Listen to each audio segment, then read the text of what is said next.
Hello and welcome back to Sunrise. We're moving on to talk about the World AIDS Day. Now, Nigeria's annual new HIV infection figures have reduced by 54% in 10 years, from about 350,000 in 2006 to about 191,000 in 2015. The first human immunodeficiency virus HIV infection was recorded in Nigeria in 1986. The initial prevalence rate in that year of 1991 stood at 1.8%, rising to the highest of 5.8% in 2001, owing to ignorance, fear, and social cultural factors. Now, at 2014, there's been a steady decline in the prevalence, of which now stands at 3%. According to the National Agency for the Control of AIDS, NACA, the current 2015 estimate of people living with HIV in Nigeria is a little above 3 million. 2.25 million of this number need treatment, but only approximately 584,000 people are presently receiving the antiretroviral drugs. How is that so? But we're talking about the World AIDS Day. Nigeria's figures are declining. What's the way forward to completely stop or stem the tide?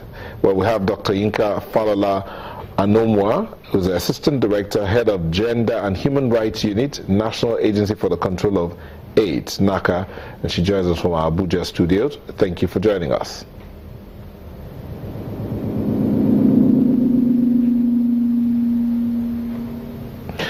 All right, and here in Lagos we have Eno Morris of the International Community of Women Living with HIV West Africa. Thank you for joining us. Let me go back to our Abuja studio and Dr. Yinka Falola Anemwa. We have about 3 million people living with HIV/AIDS in Nigeria. That's according to the statistics that we read out.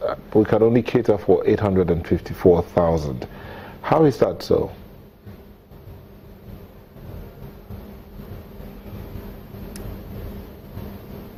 Thank you. Yeah, I think basically it's more about resourcing, having resources to provide for those people, and also before we provide the treatment, to identify them, having people to get tested, know their status, and access the services. We know that we have improved, but we know there are a number of issues that are not making people to actually come out, because people still have some fears around HIV, which it's not quite so any longer, because HIV is becoming like every other disease like malaria, and people need to get out to know their status, and when they know their status, to also access the services that are available. Of course, the resources to provide comprehensive care for those that are positive is not cheap. At the same time, it's not too expensive, because current rate for care for an individual with HIV per year is like 50,000 per annum, and if you need to spend that much on about 3 million people that will need it in the country, that's a huge amount of money, and we all know that the funds are not quite there. So and a lot of the effort in HIV response over the years, it's been donor driven, and even at that, donors are withdrawing, because it will get to a point where you expect your system, your health system, your social support system to provide care for a country. And you know, a country is not only measured by the number of have-nots or how rich the country is, but by the well-being of every citizen, especially the indigent ones. So we know that that's a huge amount of money if you do calculation, and the resourcing going to into help HIV as a sub of that, it's not so much. From the Abuja Declaration, health sector is supposed to get like 15% of the country resources budgeting every year, but we know it's not quite like that in Nigeria. We have less than 5% going into health, and HIV is a sub of it. Apart from HIV being hugely health sector dependent, a lot of issues around HIV is actually out of the health sector, because people need to know their status, people need to understand the science of HIV, how it is transmitted, that it's not, and in the community, people need some support to be able to get to test and to be accepted and to be able to live positively with it. These are some of the issues that we need to continue to be intense in terms of resourcing, and the resources are not quite there. You made a comparison which I think is a bit scary. You compared it with malaria, and malaria is, I mean, everywhere.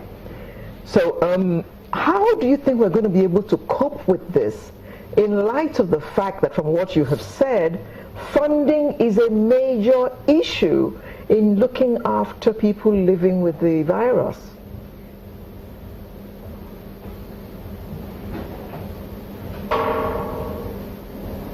Doctor, did you hear me? Comparison with malaria is just to say that HIV is almost like malaria now, because if you have malaria, if you don't get treated, if you don't use your medication the way you are supposed to use it, the person will still die. So, and the way HIV is now, it's such that you don't have too many drugs to take, just 1 or 2 pills per day, and you need to live well, you need to do your test, and the medications are quite tolerable as what you have in your malaria medication. But because of the fear that people have that HIV kills, maybe because of the way it came, of course HIV kills, most disease will kill, but there are ways to manage it now.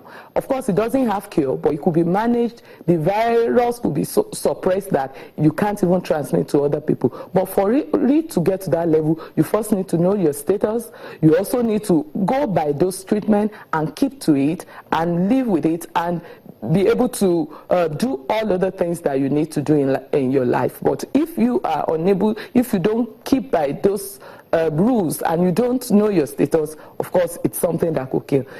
A few days ago, World Health Organization just said we should go ahead, that people should